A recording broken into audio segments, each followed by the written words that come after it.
Good afternoon, everyone. I'm Tom Jensen. I'm the Counselor for Press and Cultural Affairs at the U.S. Embassy and your host for tonight. The American Cultural Center comes under the U.S. Embassy banner, and we're pleased to have this great venue here and honored that you've accepted our invitation to come here for a discussion about the U.S. elections 2016 with U.S. Ambassador to Israel, Ambassador Daniel Shapiro. We're also happy to welcome you to our newly refurbished program room, auditorium here at the center, and hope that you will find your way back here frequently. We hope you'll see this as an information resource center for you, but also a place where you can enjoy programming. And I heard Felicity talking a little bit before about the program calendar that we have here at the American Center. And you can follow the activities by following the American Center's Facebook account, where we post all upcoming events. That's just go to Facebook and go into a search for American Center Jerusalem, and that should pop up with the center and all the activities that we have going on here. But we also see this as a forum for dialogue, and we're looking for ways to engage audiences here, particularly youth audiences, and so we're glad that you've come out to hear this discussion today. Today's program is actually being live streamed on the Embassy YouTube site and Facebook site. And if you want to get to that, I encourage you to go here to Israel. Move off to the side a little bit. Seems to be a 30-second delay. Anyway, U.S. Embassy, israel.usembasy.gov/election2016.html. Go ahead and get on your personal devices there and text your friends and tell them to tune into this live streaming, or just text your mom and say, I really am at the American Center. I'm not at the coffee shop or the bar today. One last note, though, as you're texting your friends and telling them about this great event this evening, please also put your ringers on mute so we don't have any interruptions during the program. Ambassador Shapiro will give a brief presentation, and then there will be plenty of time for questions and answers. So without any further ado, Ambassador Shapiro. Thank you. Sorry, I don't even. Which one is the? Okay, we'll get to that. Welcome, everybody. It is my real pleasure to come to Jerusalem. My apologies for being a little late in the traffic. To spend some time at the American Center in Jerusalem with you to talk about the upcoming American election. If you're here, I'm guessing you share a little bit of the passion I feel for politics. I know Israelis know something about a passion for politics. Who's here excited about the American election this year? Okay, that would bring you out. Sometimes I think people are more excited about somebody else's election than their own, and sometimes I even can sympathize with that feeling. But there's no question that there's nothing really as important in our lives as citizens of democracies, and frequently as exciting and frequently as fun as participating in the democratic process, the literal voting process in which every citizen, no matter who they are, no matter where they live within that country, or even outside the country maybe, has the same right to express their voice and have their vote counted toward choosing their leaders. Sometimes we take it for granted, and we shouldn't. There are people all over the world who don't have that right, who don't have that ability, who don't have that voice in how they're governed.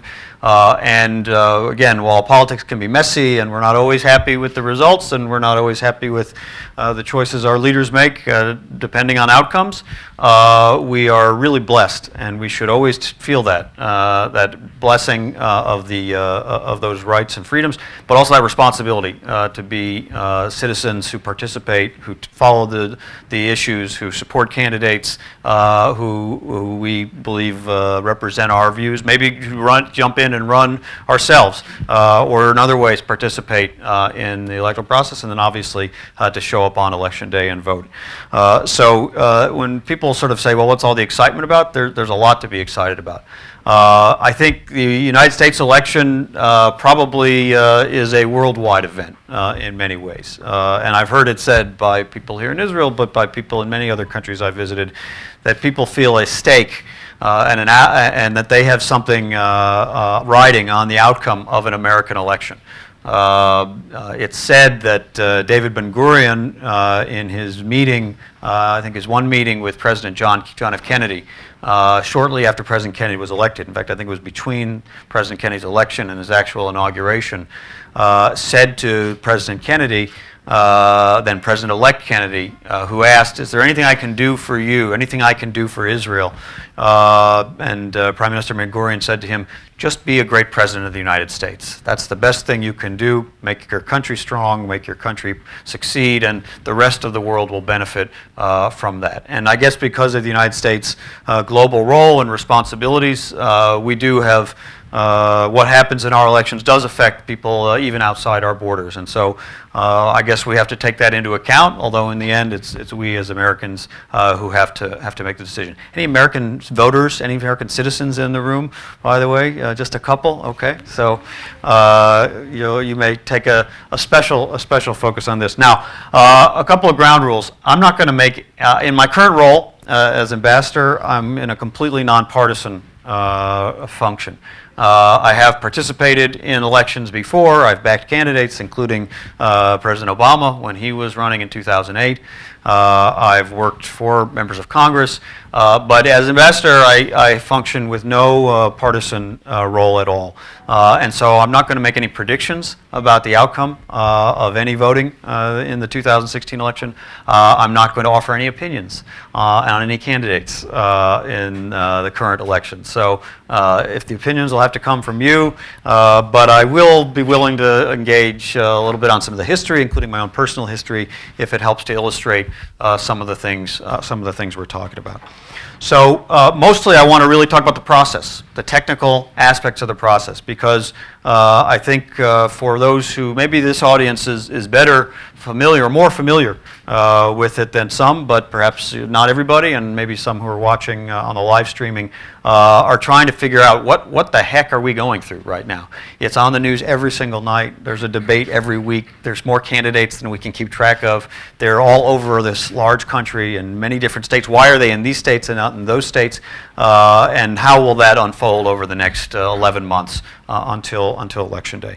So let me just briefly run through some of the facts. Obviously, we are basically a two-party system, a Republican Party and a Democratic Party. Those are the primary organizing principles of our elections.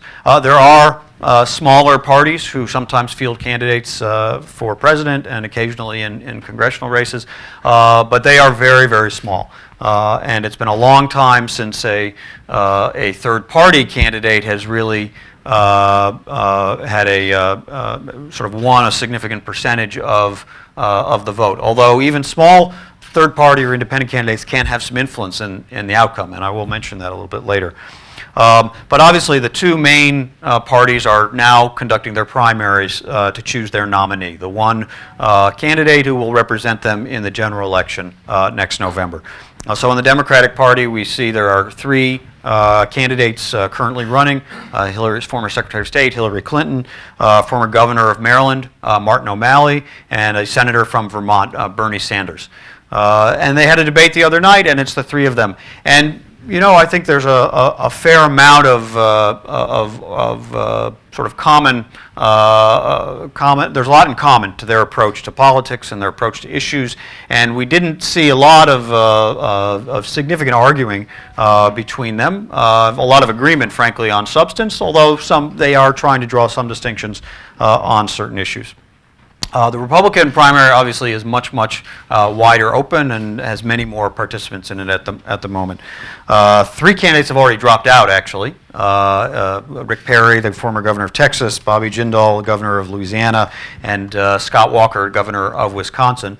But the other candidates are in, and polling shows different results, but it seems like most of these candidates are going to stay in at least until the early voting begins in the early primary states. So former governor of Florida, Jeb Bush, Ben Carson, who's never held political office. He's a retired surgeon.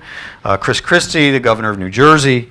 Ted Cruz, senator from Texas. Carly Fiorina has also never held elective office. She was the CEO of Hewlett-Packard. Jim Gilmore, the former governor of Virginia. Lindsey Graham, senator of South Carolina. Mike Huckabee, former governor of Arkansas. John Kasich, the governor of Ohio. George Pataki, the governor of New York. Rand Paul, senator from Kentucky. Marco Rubio, senator from Florida. Rick Santorum, former senator from Pennsylvania. And Donald Trump, who has also never held elective office. He's a successful businessman and real estate developer. And I guess celebrity, reality TV star. Now, you hear most of the titles these people have held. Most of them have been senior office holders in states or representing states in the Congress, governors, senators, members of Congress. That's the typical pattern, and if you look back through our history, most of our presidents have come, actually far more of them have been governors, maybe earlier in their careers have been members of Congress or senators.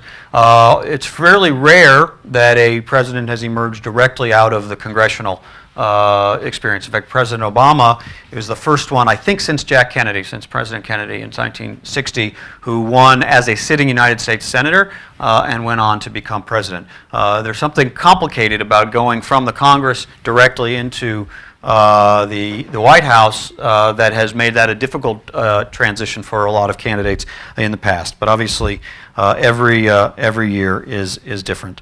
As you look at the profiles of those candidates, there's some things familiar and some things newer. Among these candidates, certainly the majority are white, the majority are male. There are two women running, Hillary Clinton and Carly Fiorina. There are two Latino candidates, Marco Rubio and Ted Cruz, an African-American candidate, Ben Carson. But of course, and a Jewish candidate, Bernie Sanders. But of course, in our history, we are currently in the administration of the first ever candidate who was not white and male. Barack Obama, when he was elected in 2008, was a significant change and sort of breakthrough in terms of people of different backgrounds ascending into the Oval Office. And so it's I think reflecting something about the changing demography of our country. That increasingly we are becoming soon what we sometimes call a majority-minority a country in which populations who are not have not traditionally been the majority, the white, let's say the white Christian community, are seeing their percentages decline, while other populations, African American, especially Hispanic or Latino American, some Asian American, some other minorities, and different religious backgrounds, including the Muslim community, are beginning to grow in percentage terms. It's slow, it's gradual, as all demographic processes tend to be, but it does mean that the makeup of the electorate is changing with each election, and candidates in their profiles, in their backgrounds, and in how they appeal to those populations are having to adjust, and it is affecting where the election is competitive as well in different states. So how does the process work? The process is each party has to choose their nominee, and they go state by state in primaries and caucuses in order to be elected. Now, there are two different processes. There's the primary, which I think everybody is fairly well familiar with, where you simply go and it's essentially an election, and you cast your vote in a secret voting booth, and they're tallied up, and the winner gets the number of delegates assigned to that state. I'll mention that again in a second. Then there's a different process, including in Iowa, the very first state to vote, called caucuses. And that's a very different process. That is a much more public process. You kind of have to go, particularly in Iowa, but it's true in some other states that hold caucuses, which tend to be smaller states, more rural states. You have to actually go to a public event. You actually have to stand up in front of your neighbors and friends and colleagues and declare your support for a particular candidate. Some states, and Iowa is one of these, might have second or third rounds where people can try to convince people over the course of an evening, of a couple hours, to switch their support from one candidate to another. So it's a very different kind of process, and you really have to be very committed to a candidate to want, sometimes on a very cold winter night, to go out, maybe through the snow, spend time and declare yourself publicly before people who you're going to support. So that's how Iowa votes. New Hampshire is more of a straight primary voting, and then the next two states after that are South Carolina and Nevada. Put the map up here. Do I have a pointer, or I don't have a pointer? Nope, I'll just use my finger. Anyway, well, this is a little hard, but there we go. So New Hampshire is a little state right here. Iowa is out here in the Midwest. South Carolina down here in the southern area, and Nevada way out here west where Las Vegas is. And one of the by selecting those four states as the first four to vote, each on their own day, the parties have tried to create a certain kind of geographical diversity, and in some cases demographic diversity as well. Particularly in the Democratic primary, there are a large number of voters in South Carolina who are African American, a large number of voters in Nevada who are Latino, Hispanic American. And that is to address a criticism that has evolved over the years that Iowa and New Hampshire have very small minority populations. They're generally states with larger white percentages of white voters. They're very rural. They don't have large cities in them. And so to try to gain a different, to give a voice to a voter of a different background and a different profile, the states have emerged in that sequence. Now there's the goal of each the goal is to become the nominee, and that is to win 50% or 50% plus one of the delegates assigned to each state. So I don't have the exact numbers, but each state has a certain number of delegates assigned to it, maybe a few hundred from New Hampshire, or probably a few dozen from New Hampshire, maybe a couple of hundred from South Carolina. As the state gets larger in population, it has more delegates assigned to it.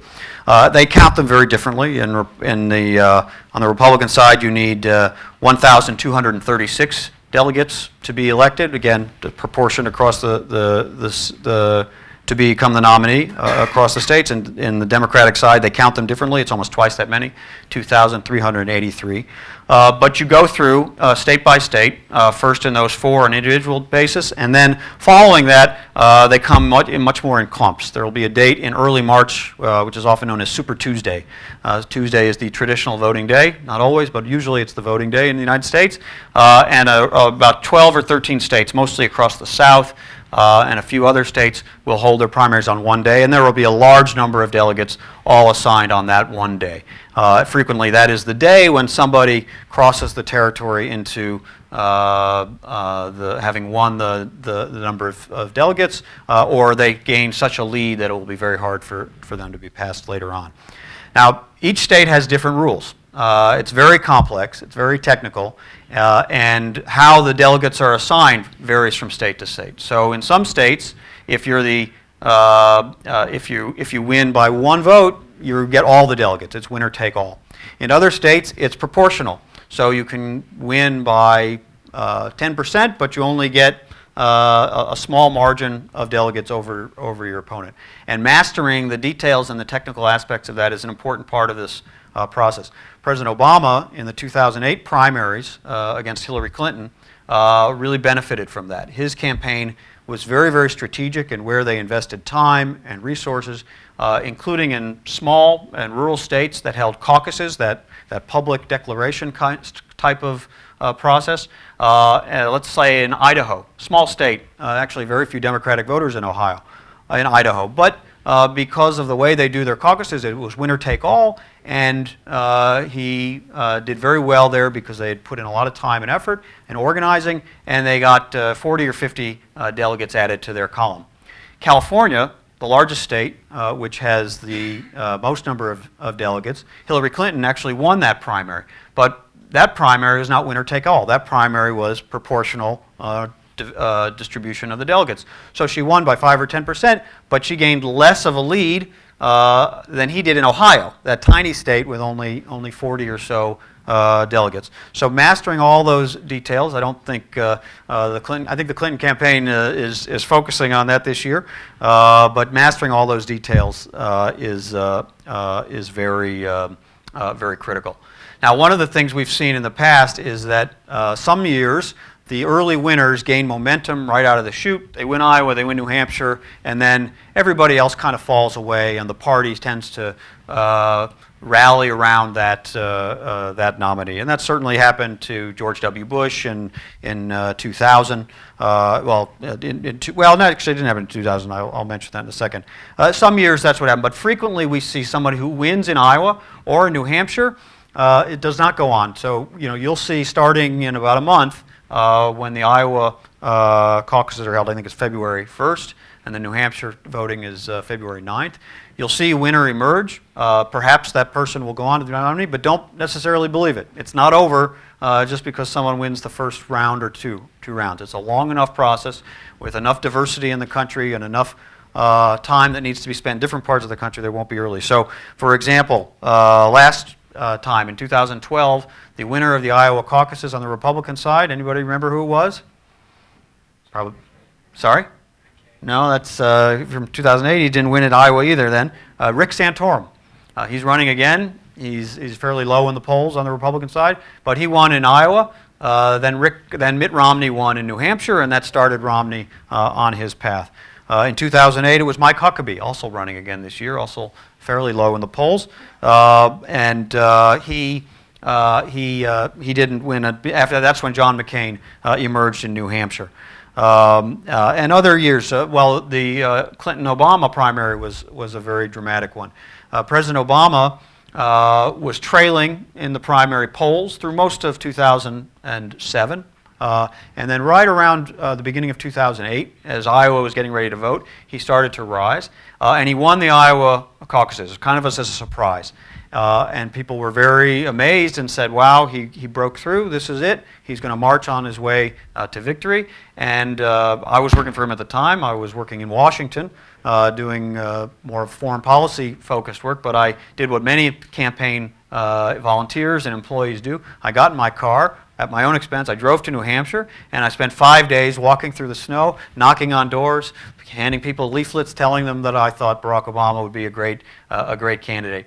And sure enough, he lost the New Hampshire primary, and I thought, well, there goes that great idea, that great experiment. But what it meant was a very long, and remember, everybody probably remembers, a very long, very extended primary contest between him and Hillary Clinton. It went all the way to the end, which is very unusual. Usually by March or April, it's pretty well settled on one side or the other. Frankly, people can see the polls right now, and I think everybody knows who's sort of leading in which polls, but you have to be careful which polls you're looking at. If you look at a poll that says so-and-so is leading nationally among Republican voters or among Democratic voters, that's interesting. It's not that relevant necessarily to the primary process. The really interesting and relevant polls for the beginning process is Iowa and New Hampshire. And if somebody, and then maybe South Carolina and Nevada. And somebody might be doing much better in a national poll because their name is better recognized, maybe because they are getting exposure. But if they haven't spent time on the ground in those very small states who are used to having candidates come knock on their doors, show up in their restaurants and diners, show up in their schools, really meet them personally. That's the advantage of a small state being the first one, that people get a kind of a personal interaction with the candidates. They might be polling much lower in those early states. And so we've had people leading by, with a lot of attention. I remember in 2004, actually the year John Kerry became the nominee for the Democrats. As late as this time in that election cycle, December of 2003, Howard Dean, who was the former governor of Vermont, was running away with the Democratic primary. He had become very popular. He had attracted a lot of young supporters. He had kind of mastered the early internet campaigning and had gone out to a big lead. And then within a month, his lead came down. Kerry shot up at just the right time, and he won Iowa and went on to win the nomination. Even 4 years ago, the former Speaker of the House, Newt Gingrich, was leading in some national polls at this time in 2011. But he, I don't think, won a single primary, if I'm not mistaken. Very quickly, his campaign kind of didn't catch on, and Mitt Romney won the election. So it'll be very much intense focus on those first 4 states, followed by the big Super Tuesday states. Some states have their primaries very, very late in the process. Actually, California is one of those. I just have the calendar here, and I'll just quickly take a look. California's primary is all the way in June 7th. Now you can imagine it might be long over by then. Now isn't that interesting that a state which has the largest percentage of voters living in it, 35 or close to 40 million now, may have almost no impact, no say whatsoever in the voting on who the nominee of their party will be, because it will essentially have been decided by the voters in earlier states. It's a decision states have to make about where to position themselves in the process. It's expensive to run a primary, and sometimes it's expensive to move the date of a primary. There's a lot of tradition associated with Iowa and New Hampshire having the first shot, and candidates who have sometimes come out against that, saying, why should that be? Maybe other states should have the right to vote earlier, have tended to not do very well in those very states. So it's like if you shoot at the king, you should not miss. In the end, this calendar has held very steady for quite a number of years. Now, it's one of the other features of American political elections is how long they are. We're now closing in on the end of an entire year where most of the names we mentioned have been actively, publicly declared, running for president, raising funds, traveling the country, and we're still a year away from the actual voting. I think it's something a lot of Americans might like to take as a lesson learned from Israeli or British or other systems of elections, that the election has a more defined time frame to it. I think the last Israeli election was about 3 months, although there was about a 3-month transition that followed that, so everybody's got their own unique features, but they're very long. But one of the reasons they're long, and then one of the reasons that sort of it becomes kind of a cycle, the reasons they have to be long is because it's so expensive to run. To travel the entire United States over and over, to set up offices and have networks and volunteers in every state, to put on television advertising, of course, around the country, is a very, very expensive process. So candidates are spending more and more time raising money, and they need to start earlier and earlier in order to do that. And of course, one of the things that means is that there's a lot of influence in the hands of wealthy donors, people who can donate their own money, and even more so if they can raise money from others. And so there's been a very, very intense competition, particularly on the Republican side where there's such a large field, to get the backing of very specific, well-known donors and fundraising networks. And so that's a big focus of the candidates. However, more recently, other candidates have found the secret to raising a lot of money in small dollar amounts from many, many people.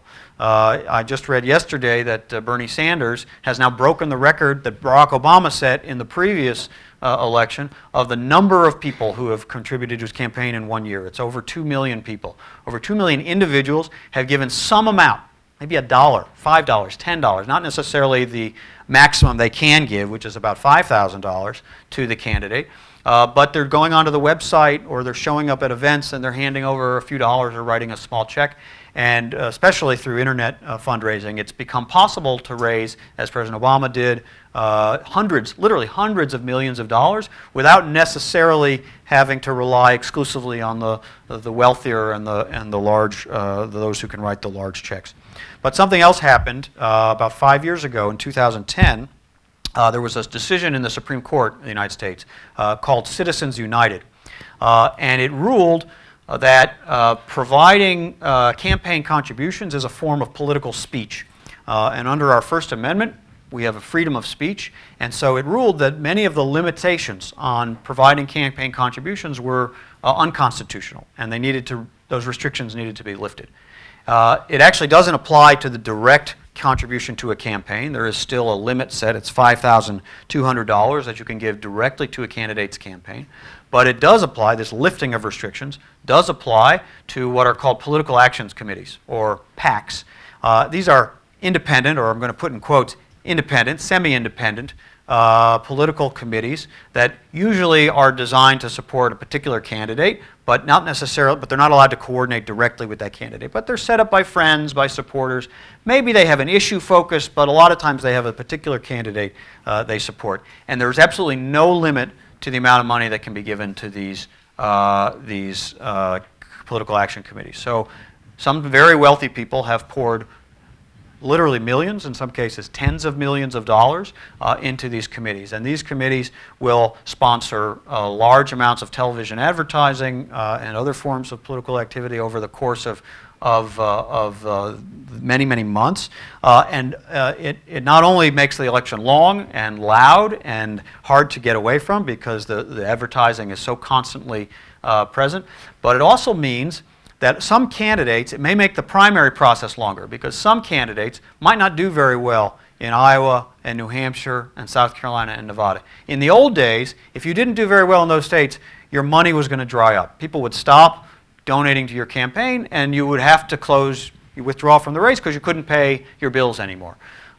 Nowadays, there are some candidates who they can get by for many, many weeks without a lot of money coming in directly to the campaign because there is a network of supporters out there still willing to spend money on their behalf, not necessarily coordinated with the campaign, that's illegal, but it's still keeping them afloat. And so it may mean that particularly in a large field, like the Republican field, that it stays large longer than it used to be instead of narrowing down to one or two or three candidates in the early phases.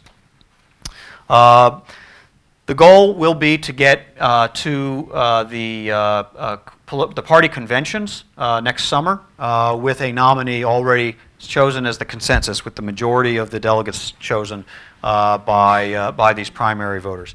The Republicans will hold their convention July 18th to 21st in Cleveland, Ohio. The Democrats will hold their convention a week later, July 25th to 28th, in Philadelphia, Pennsylvania. Normally, it is the case that there is already a nominee who has already gained the majority of the delegates, and so these conventions have become not very suspenseful occasions. They've become essentially a gathering point, almost a pep rally, to build excitement around a nominee and the person that nominee has chosen to run as their vice presidential running mate. That person is solely the choice of the candidate. It's not a separately elected nominating process. The candidate essentially chooses the vice presidential running mate, and together the convention will endorse them as their party nominee. But many decades ago, and it's not completely impossible to imagine, especially, as I said, when you have a large field that may take a long time to narrow, it's not impossible that you could get to the convention and no candidate would have the majority of the delegates selected. And then you could have what's called a contested party convention, in which there would be voting on the floor, and it might take one round or two rounds, and somebody would have to give their support to somebody else. There were examples of these in the 1920s and 30s and 40s that were very competitive, but it's been many decades since either party has had that kind of, maybe since the 60s, I guess, since either party has had that kind of, well, maybe the 70s. Anyway, it's been a few decades since we've had one of those types of conventions. Not so likely, but certainly possible. Now, once you have the two-party nominees from the end of July until November, anybody remember the date next year? 8th, thank you. It's the first Tuesday after the first Monday in November, so you cannot have the election on November 1st, but you can't have it any later than November 8th. It's always between the 2nd and the 8th. You'll be down to the two main party candidates, although there's always the possibility, we'll talk about it in 1 second, of a third party or an independent candidate. And generally they will spend the next 3 months, August, September, October, the beginning of November, traveling around the country. But they aren't going to go all over the country. Why are they not going to go all over the country? Let's go to the Electoral College map. Okay. So the way the actual election is conducted is not on a popular vote. It's not a national popular vote in which every vote counts the same, and you measure, and whoever has 50% plus one becomes the president. It's actually a state-by-state competition for electoral votes. And the electoral votes are essentially proportional to the population of these states, with each it's sort of the percentage of the population plus 2. You get 2 extra electoral votes in each state or in the District of Columbia. It's the number of congressional seats you have, which are divided up proportionally by states, plus 2 representing the 2 senators that each state has in the United States Senate. This is a long held over feature of our political system, which is also reflected in the 2 houses of Congress, to try to balance the rights of the population by proportion where they live and the rights of individual states that have some independent status within our federal system. So we have in the House of Representatives a state with the largest population like California has 53 congressional districts. A state with a very small population like Montana, which has, so California is close to 40 million people. That comes out to about 600,000 people per congressional district, 53 congressional districts. A state like Montana has something like 600,000 people in it, maybe 1/80th of what California has. So they only have 1 seat in the House of Representatives, but both California and Montana have 2 senators in the United States Senate. And so the Electoral College, that was a compromise between the rights of states and the rights of proportional representation. And the same feature exists in the Electoral College. So the goal is to get to 270 electoral votes. There's a website called 538.com.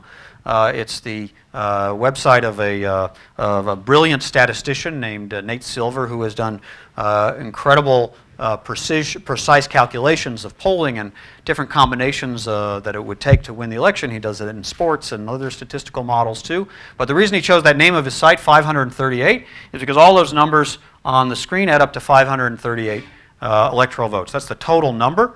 And so the majority plus 1 is 270. So the winner is going to get 270 votes. But the reason the candidates won't go to every one of those states is because the vast majority of those states, everyone pretty much knows, based on demographics, which party is going to win.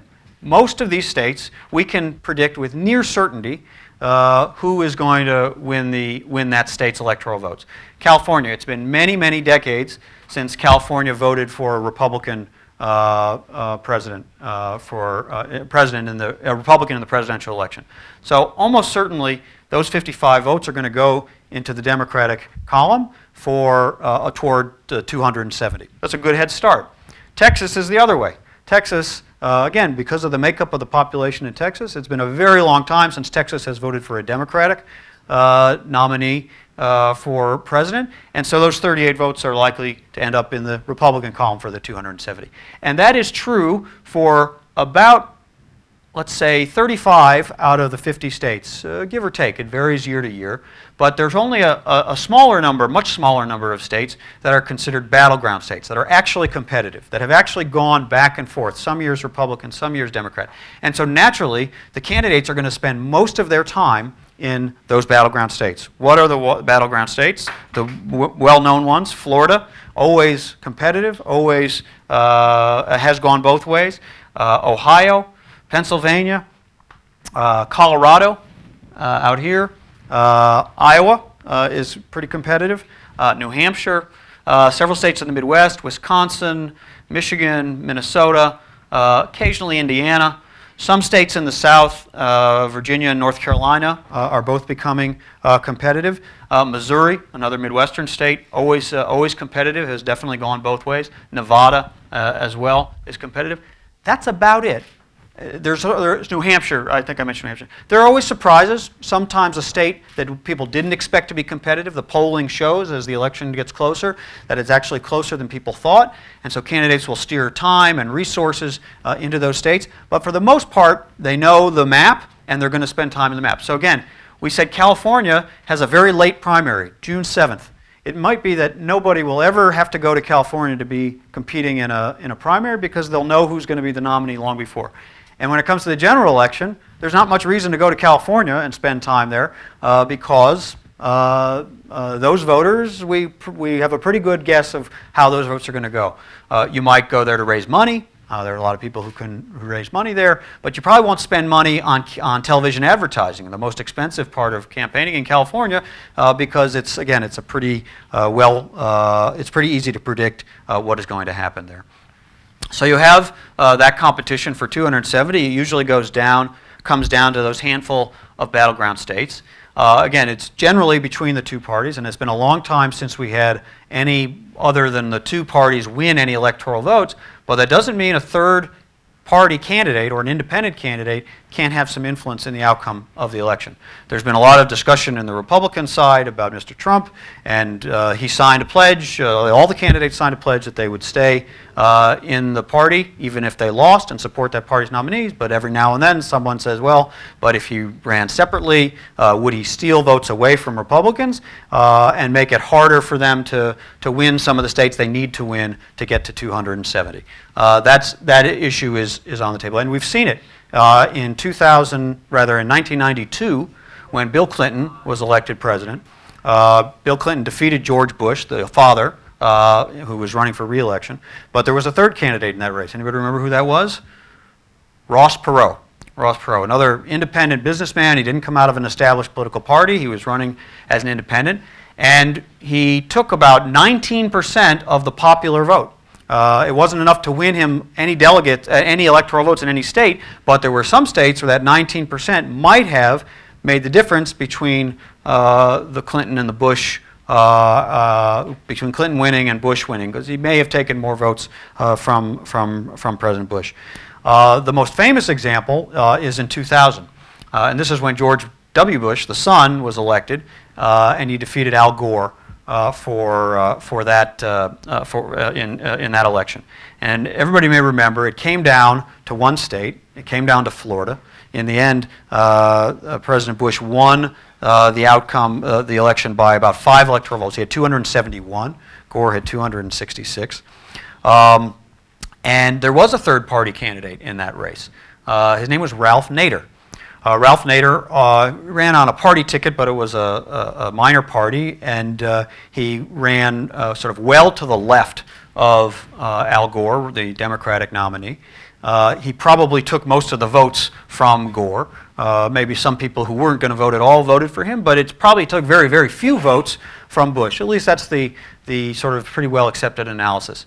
Now, in the end, after a long dispute about recounts and which ballots to count in Florida, it went to the Supreme Court. The Supreme Court said this is the count, and in that count, George Bush defeated Al Gore by 439 votes in Florida out of about, I want to say, 10 or 12 million votes cast. He beat him by about 439 votes. Does anybody know how many votes Ralph Nader won in the state of Florida that year? 95,000. 95,000.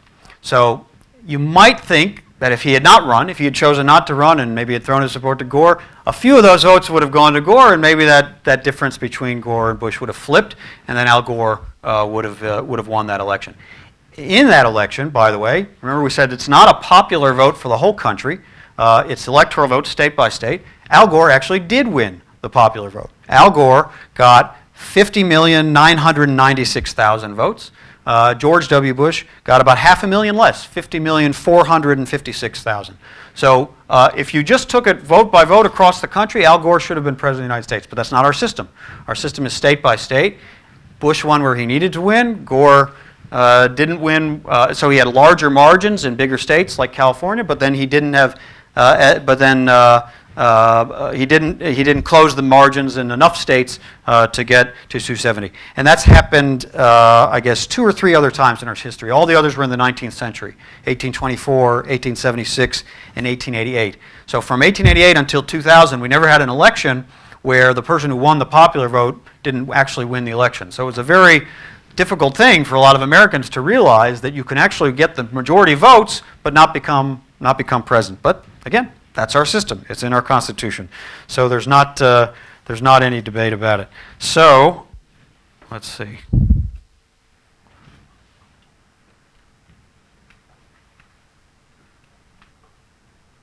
Okay, so just to illustrate the Electoral College map from 2012, I should have done this earlier. For some reason around 1996 or maybe 2000, all of the television networks decided that Democrats were blue and Republicans were red. I don't know why that is, but it has really stuck. That there's blue and red. So blue states are states that President Obama won in his re-election in 2012. Red states are states that Governor Romney won. And so you see, if you're the Republican candidate, you're going to have to pick off some blue states into the red column in order to defeat the Democrat. If you probably count them up, I can't count them easily, but it's about even. There may even be a slight majority of red states on this map rather than blue states. But many of them are very small populations, and so very small numbers of electoral votes. Whereas Democrats have done well in states with larger numbers of electoral votes.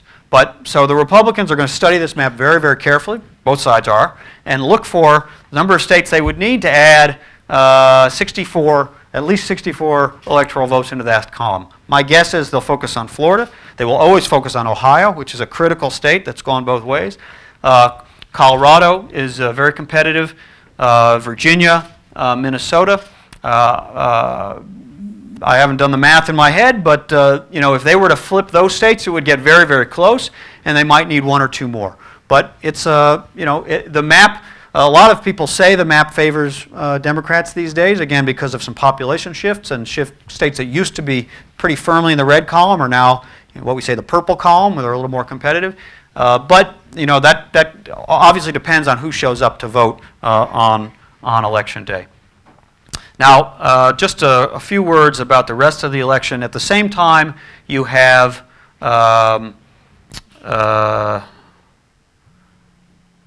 At the same time, you have the presidential election. We have our elections for Congress as well.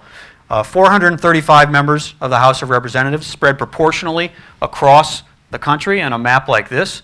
Each one of these districts has basically about the same number of voters, 600,000, give or take. So some states, the entire state, a small population state, is one congressional district. Others, California, it's a very crazy quilt. When you get down into large metropolitan areas like Los Angeles or New York or Chicago, you have maybe a dozen or two congressional districts all crammed together in a very small space because that's where people are congregated. So all 435 members of the House of Representatives are up for re-election every 2 years. So these elections will take place in every district every 2 years. In the Senate, there are 100 senators, but only a third of them are up every year. They're on 6-year terms. So if you're in the Senate, you can breathe a little more easily. You don't have to run as often, raise as much money, and you're only a third of them are running for election every year. Now we look at the outcome. Again, red is Republican and blue is Democrat. And so you look at a map like this and it suggests, well, the Republicans really did very, very well.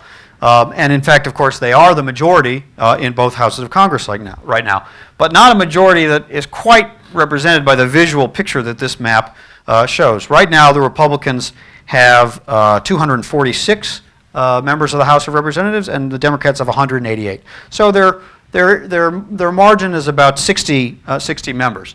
But the reason it's not as dramatic as this map is because where the Democrats have done very well are in these population centers: Boston, New York, Philadelphia, Baltimore, big cities, Chicago, Detroit, Michigan, Minneapolis, and then out here to California, San Francisco, Los Angeles, Seattle. So where there are large cities, more often than not, the Democrats have done very well. It's also true in South Florida here, around Miami.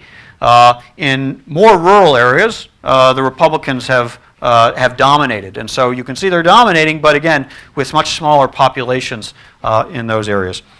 In the Senate, I don't think we have a Senate map at the moment. In the Senate, the current breakdown is 54 Republicans and we can say 46 Democrats. It's actually 44 with 2 independents, but both independents caucus with the Democrats.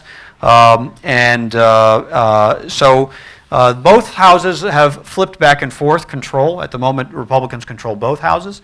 It is frequently the case that a successful presidential candidate will carry their party to victories in the congressional race. It's also often the case that in the next year, the presidential party tends to lose seats in the congressional elections because people, after they've seen their leader for a couple of years, they've got some complaints and they take it out on the party in the election.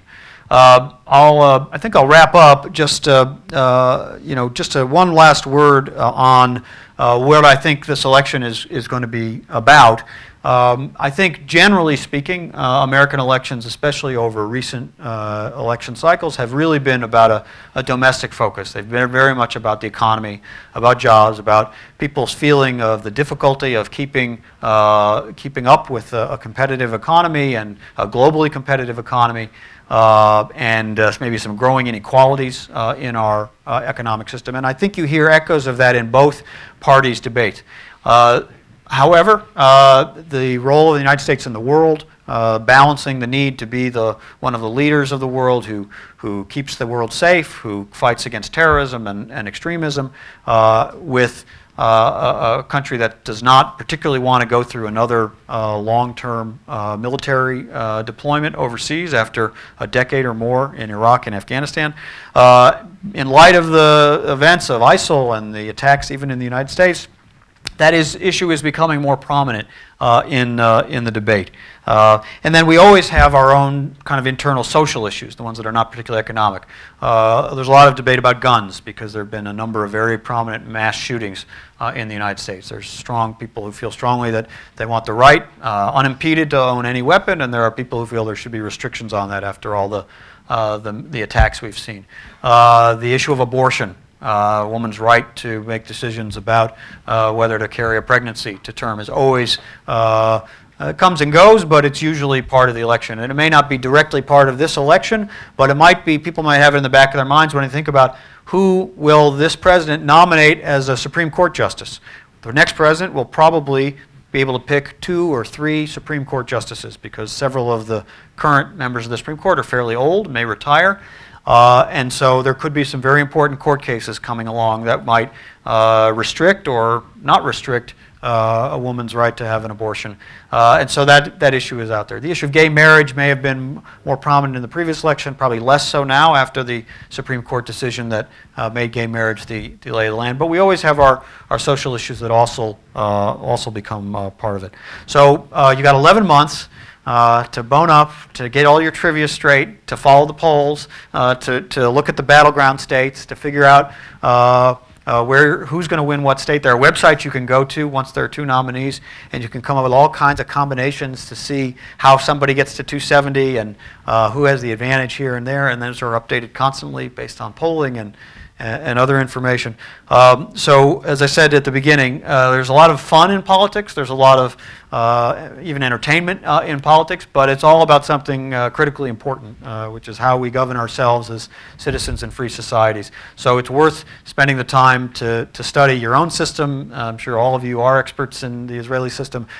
Maybe because of the influence we have, it's worth spending a little time studying the American system as well. And so this has been a fun opportunity to discuss it with all of you. So let me end there for my opening remarks and be happy to take some questions. And what, water? Yes, I have some water. Okay, sure.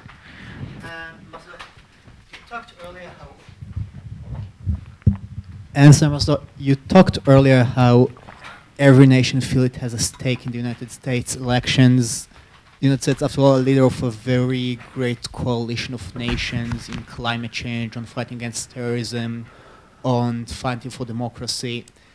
And it's probably that the next president will have to fight a very long and probably very strong campaign to keep that coalition functioning and to convince the other members of those coalitions, Latin American countries, European countries, to probably contribute more to the general effort. How is such an effort going to affect American voters? Well, again, it's very hard to make predictions about it because I think there are competing impulses within American society, even within individual Americans.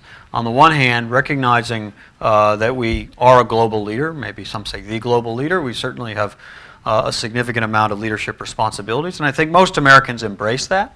I think most Americans recognize that big problems that are international, cross-boundary, whether it's climate change, whether it's fighting terrorist organizations, whether it's opening up the global economic system to freer trade, requires an investment of American leadership. And whether that's diplomatic leadership or economic leadership or even military involvement, these types of problems don't usually solve themselves. They usually require a certain investment of American leadership. And again, I think that's something the vast majority of Americans embrace at some level. But there is tension with the fact that our own economy, while it's improved dramatically during President Obama's years in office, still has a ways to go to make many Americans feel that they are benefiting from the growth that we've experienced, and so they would like to see more focus and more investment of our resources at home. There is the kind of, you might say weariness, you might say wariness of getting involved in foreign military deployments because we paid a very heavy price in dollars and in lives for the wars in Iraq and Afghanistan. And the decision about whether to go do another such deployment would be a very big decision, and I think weighs heavily on people.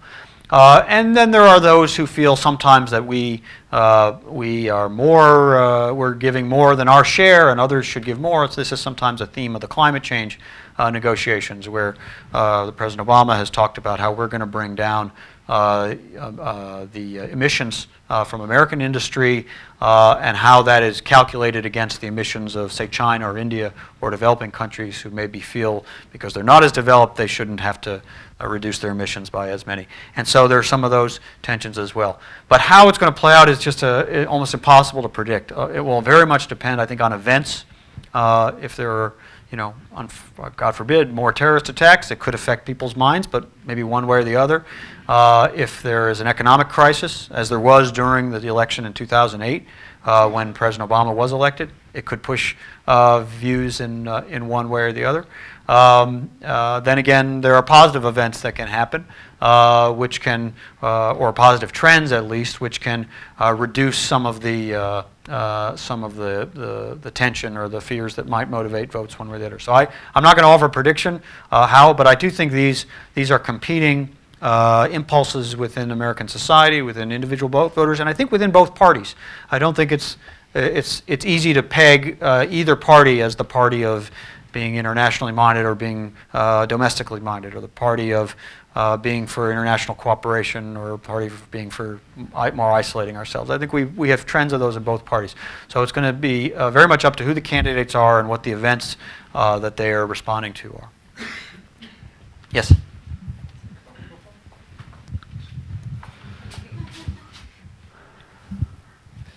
I wanted to ask two questions. First, about the electoral system. Isn't that system a little bit anti-democratic, given the fact you said about the 2000 elections, that George Bush actually didn't win all the votes, counting all the citizens voted in the entire country? And two, also about the electoral system, isn't it also a little bit discriminating?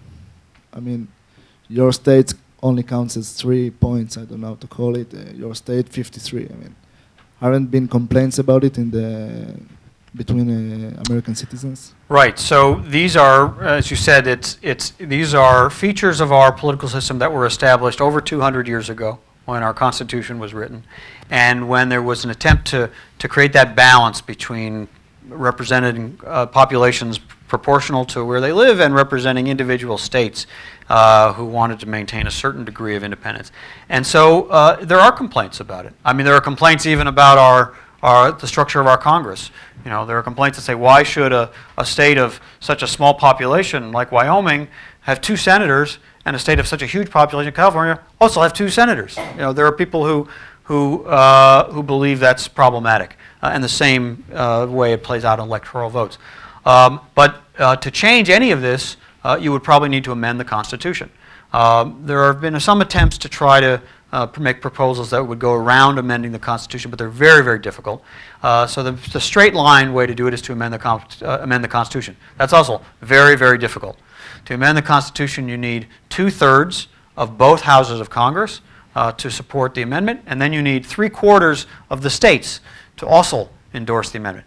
Well, you can imagine how difficult it would be to get people who have the advantage of a system like this to support a change like that. So the small states mostly probably don't want to have those changes because they gain a certain amount of power through this system.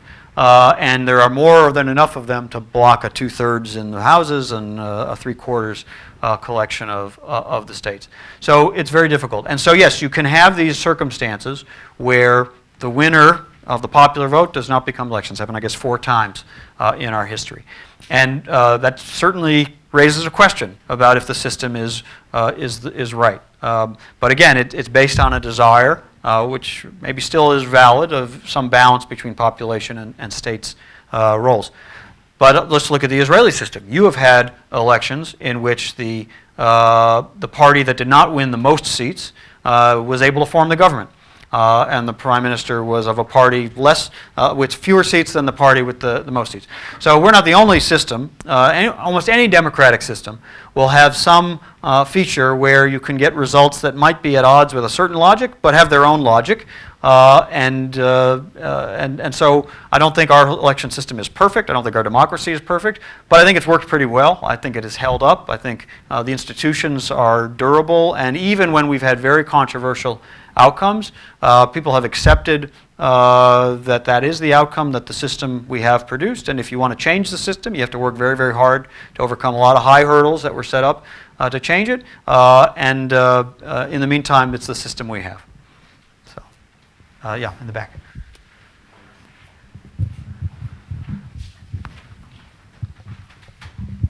Hi, I have 2 questions. Do you believe that over the years, it seems that the citizens of the United States have become indifferent about the elections? Do you believe that that's the cause that make them choose the same president? I mean, like for over the years, it's been like 8 years, 8 years, 8 years. Well, we have had 3 presidents in a row who have served 2 consecutive terms. Actually, that is fairly unusual. I think more often we've had 1 or 2 of those and then a break, somebody who doesn't win 2 terms. I guess we've even had 4 out of 5 if you go back to Reagan. There's certainly an advantage. I mean, I think any incumbent has certain advantages of being able to present themselves as a leader, a certain number of accomplishments behind them, and that is a certain advantage.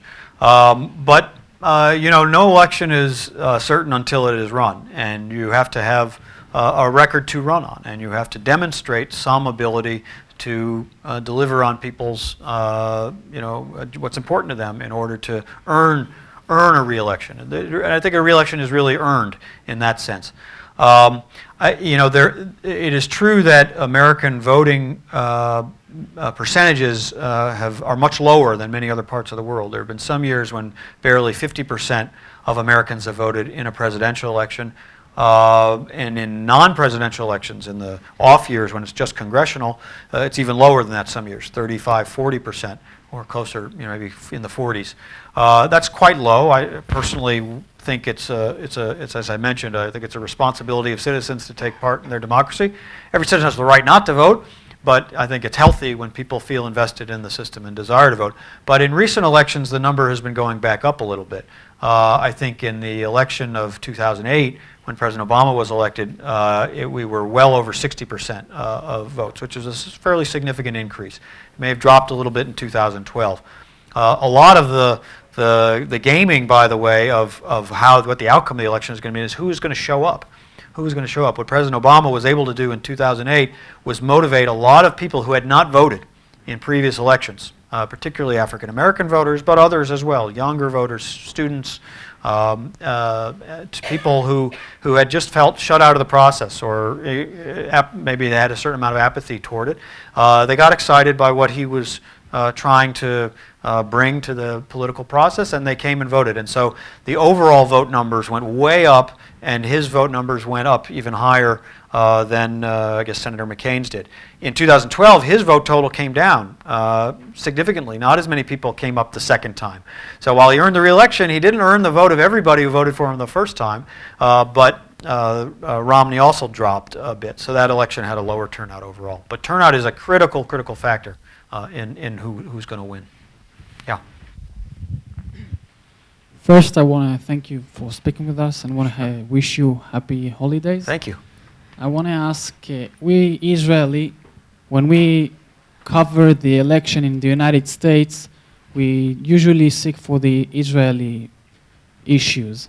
I want to ask how much the Israeli issues takes care in the American society. How the people in the United States care about things in Israel, the political issues and the two-state solutions and other stuff. I'm glad you asked the question. It's something I probably should have mentioned. There's no question anytime you have a different president, you're going to have some change of policy, and especially that's true when there's a change of party. But there are some things that there's a lot of continuity about in our political system, and I actually think, broadly speaking, our foreign policy has been one of more continuity than change from one administration to the next, even when parties have changed. Both parties, for example, were considered the United States and the Soviet Union to be in a Cold War and carried out actions to sort of compete with the Soviets in that setting for several decades. Both parties invested in building new relationships with Russia and with former Russian or former Soviet allies of the Eastern and Central Europe for the former Soviet Union in the years after, and tried to build that. Both parties have maintained the alliances with NATO, with our Asian allies, Japan and South Korea, Australia. And so there's a lot of things that don't change that much. There might be some emphasis, there might be a new initiative, but the broad contours of the policy, I think, have not changed. Now, I think that's definitely also true with respect to Israel.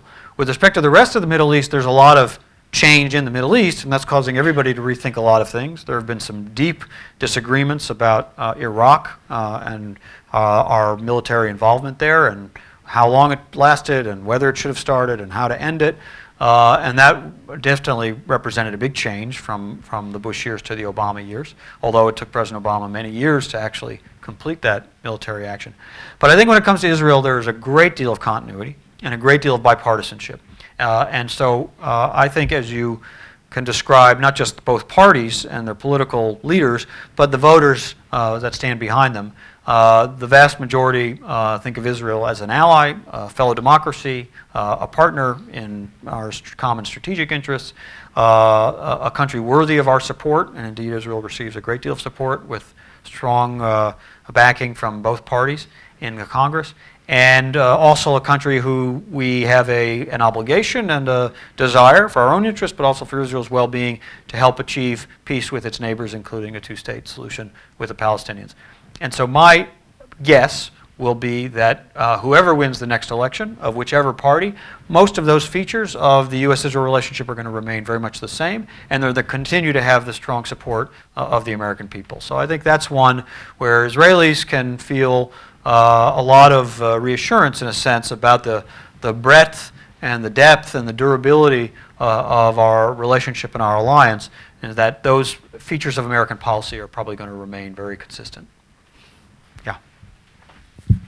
You talked about the funding. Now, here in Israel, I think a lot of Israelis have a concern about the effect of wealthy people on the Israeli political system. And I wonder if American citizens share the same concern, and if there's any organization in the US of the authority to check where the funding is coming from, and can funding come out of the states?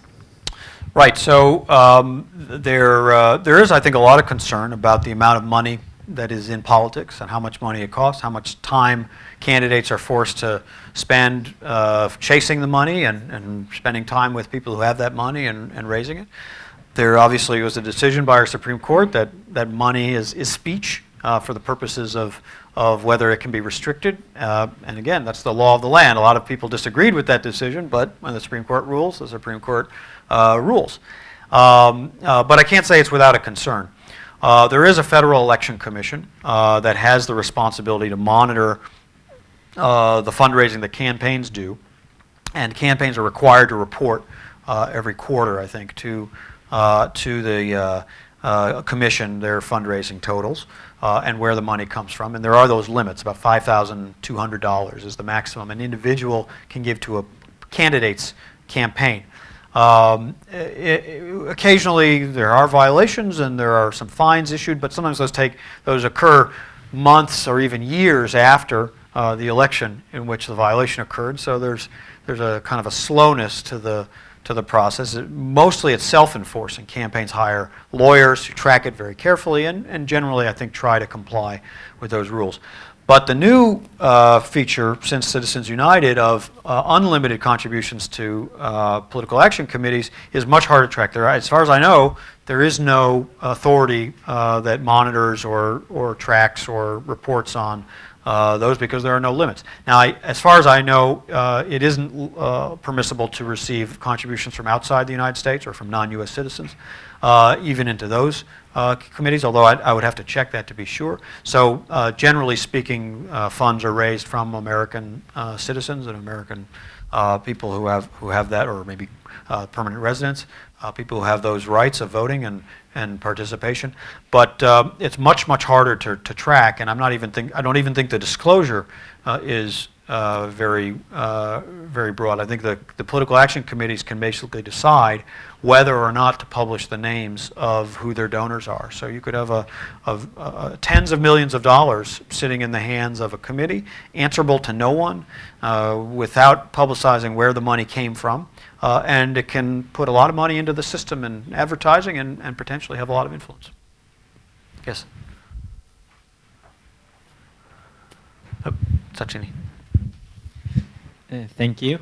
You mentioned a few times the shift in the demographics. My question is about the Israeli relations, the Israeli-American relations in the long run, because I know already now from friends that study in the United States in different colleges and campuses, there's a lot of BDS and apartheid weeks and things like that.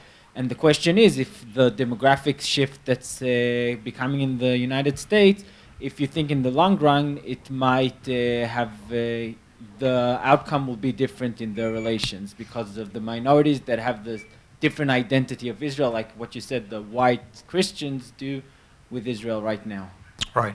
Well, I think there are demographic developments in both countries, by the way. Israel is evolving demographically in certain ways. The United States is evolving demographically in certain ways. And I'm not sure you can pin the events on particular campuses necessarily to that demographic evolution. It is true that there have been some campuses where there have been a lot of BDS activity. It's certainly counter to our policy.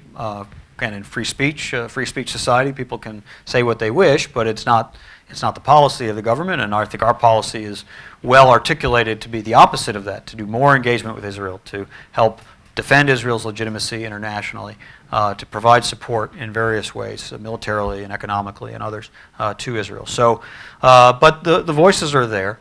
I think it's too early to know if they reflect kind of significant demographic shifts. But I do think it is true that the demographic trends suggest that there are rising populations in both countries who may not know each other as well and who may not have the same historical and cultural connectivity that the people who have been at the core of the relationship for most of the last several decades have been. And so it may be true that over the next 15 or 20 years you'll have the emergence of political party leaders in both countries who don't have the same experience, haven't spent as much time in each other's country, maybe have, in Israel maybe aren't necessarily English speakers, maybe in the United States people who have not ever come here or had a family or a professional or a religious motivation to come here. It may not be a question of lack of support or hostility, it may just be a question of lack of familiarity. And so it's one of the reasons in our embassy, frankly, we have put a lot of emphasis on trying to bring these populations together, the new demographic emerging populations in both countries together. So we certainly encourage visits by every demographic group in the United States, Latinos and African Americans, gays and lesbians, different populations, as well as those who have maybe been coming more often for longer to come here and meet Israelis. And we try to sponsor exchanges where we send all parts of Israeli society, including Haredim and national religious and Arab and Ethiopian and Russian Israelis to the United States and try to find new connections between all these different populations. It's certainly my goal as ambassador that in 20 years the relationship is even closer people to people than it is today. It's still very close, but that's not automatic that it will stay that close. It will take work and it will take effort and it will take programs and funding to help these populations who, again, just maybe because they don't know each other as well, stay close and stay connected and see the value of our having a kind of a common view of our future together. So that's something to watch over the decades, but not just watch. Try to be proactive about of helping to build the new connections. Right here. I think that Israelis, it's not a substantial claim, but I think it's safe to say so. Most Israelis feel as though Republicans are better for Israel. As an Israeli, you look at the Democratic Party now in charge, and you look at the deal with Iran, if you want to get specific, and you think, how come the strongest nation in the world can negotiate better terms of the deal? And I just wonder, what do you think about that claim? Is there any truth to it? Well, I will not address the question in partisan terms between the two parties. What I will say is that I believe President Obama's administration has been extraordinarily supportive of Israel in terms of the assistance we provide, all the military assistance for the regular program, but also Iron Dome and David Sling and the Arrow programs, which have been really life-saving systems. In terms of protecting Israel's from attacks against its legitimacy in the international community, in terms of standing up for Israel's right to defend itself whenever it's attacked, or even before it's attacked, in the face of terror, in the face of rockets, in the face of any threat that it faces. We've worked very closely with Israel to help manage the instability around it in Syria and in Sinai and in other places that can affect it, and that Israel shouldn't have to deal with by itself, and so we've done that together. We've expanded our economic partnership and cooperation in many, many ways. And even on the issue of Iran, where we definitely had a disagreement about whether this was the right approach, we had no disagreement at all about the goal, which was to prevent Iran from acquiring nuclear weapons. We worked very closely together to develop the intelligence about the program, to build the sanctions regime, to build the coalition that supported the sanctions, all of the things that put pressure on Iran that brought them to the table. And then in the end, we had a different judgment about whether this was the right agreement or not. In the end, we feel strongly that this agreement will actually do exactly what it's designed to do, prevent Iran from acquiring a nuclear weapon, allow us to focus on the other things Iran does, which are threatening, and there are many, and do that together with Israel and other partners. We had the honest disagreement, which was well known, but I think in many ways it's behind us. And when President Obama and Prime Minister Netanyahu met at the White House last month, it was very much a forward-looking meeting. They didn't rehash the whole disagreement that we'd had during the year.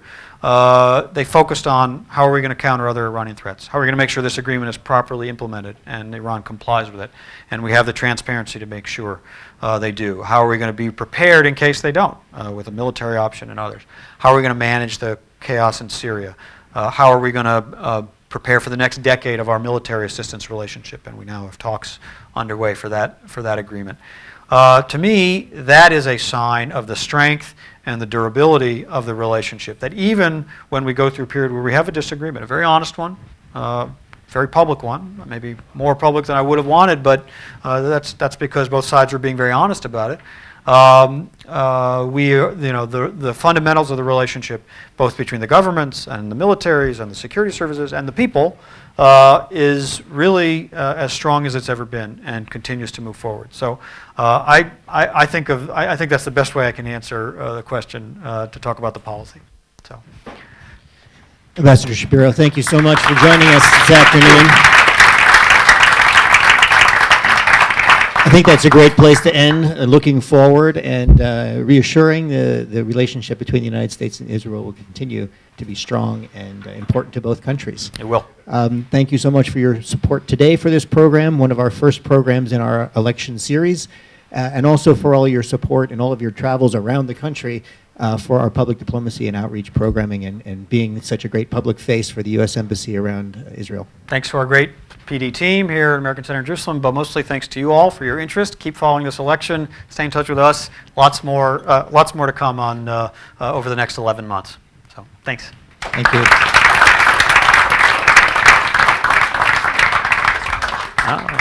It's fun. Safe trip back up the hill. Thank you. Down there.